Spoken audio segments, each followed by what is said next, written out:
தகப்பனையும் தாயையும் விட்டுன்னு சொல்லியிருக்க, அதை பார்க்க போகிறோம். கிளீவ்ன்றதை பார்த்துட்டோம். கிளீவ்னா இசைந்து, மனைவியோட இசைந்து, அதை பார்த்துட்டோம். இப்போ லீவுன்றதை பார்க்குறோம். இங்கிலீஷில் லீவுன்னு வருது. தகப்பனையும் தாயையும் விட்டு. தகப்பனையும் தாயும் விட்டுனா அதை நல்லா புரிஞ்சுக்கணும் பாருங்க. இது லேசான அர்த்தம் கிடையாது. தகப்பனையும் தாயும் விட்டுனா வெறும் பொட்டு படிக்க பேக் பண்ணி நீ பாட்டுக்கு போயிட்டு அவங்க ஏதோ தெருவில் விட்டு போவாங்களே, அவங்கள ஒன்றும் கண்டுக்க வேண்டியதில்லை, அவங்க நம்ம ஒன்றும் கிடையாது, உனக்கு முக்கியமே கிடையாது அப்படின்லாம் ஒன்றும் சொல்லலை. தகப்பனி தாயும் கைவிட்டுருன்னு சொல்லலை. தகப்பனி தாயும் கனம் பண்ணுன்னு வேதம் போதிக்குது. வேதம் முட்டாள்தனமாக போதிக்கிறது கிடையாது பாருங்க. ஆகவே இதை நல்லா புரிஞ்சுக்கணும். தகப்பனி தாயும் விட்டுனா என்ன அர்த்தம், அதுதான் இன்னைக்கு சொல்ல போகிறேன். தகப்பன் தாய்க்கும் உங்களுக்கும் இருக்கிற உறவை கொஞ்சம் எண்ணி பாருங்க. அது எவ்வளவு ஆழமான ஒரு அடிப்படையான உறவு என்பதை எண்ணி பாருங்க. அது உங்களுடைய வாழ்க்கைக்கு அஸ்திபாரமாக இருக்குது. நீங்கள் எங்கேருந்து வந்தீங்க? அவங்களிருந்து வந்தீங்க. அவங்க உங்களை கருத்தரித்து உங்கள் அம்மா பெற்றாங்க.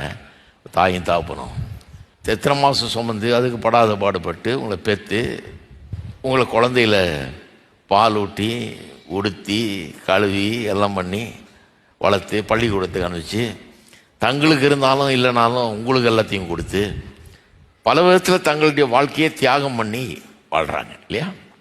அப்படி வாழ்ந்து உங்களை ஆளாக்கணும்னு சொல்லி நீங்கள் நிறைய வாலிபர்லாம் வந்திருக்கிறீங்க.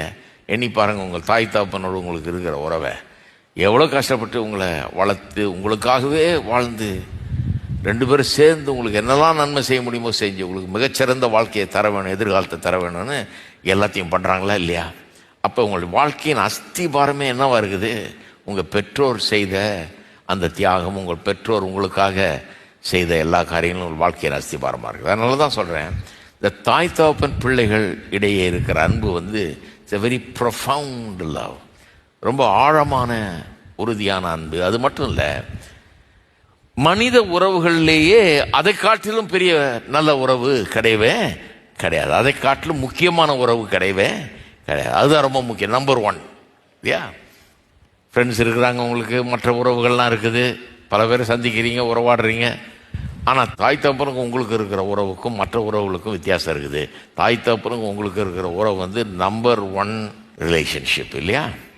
ஒரு ஃபவுண்டேஷனல் ரிலேஷன்ஷிப்பு. அது வந்து ரொம்ப எல்லாரோடு உங்களுக்கு இருக்கிற உறவை காட்டிலும் அதிக முக்கியமான உறவு. அதுவும்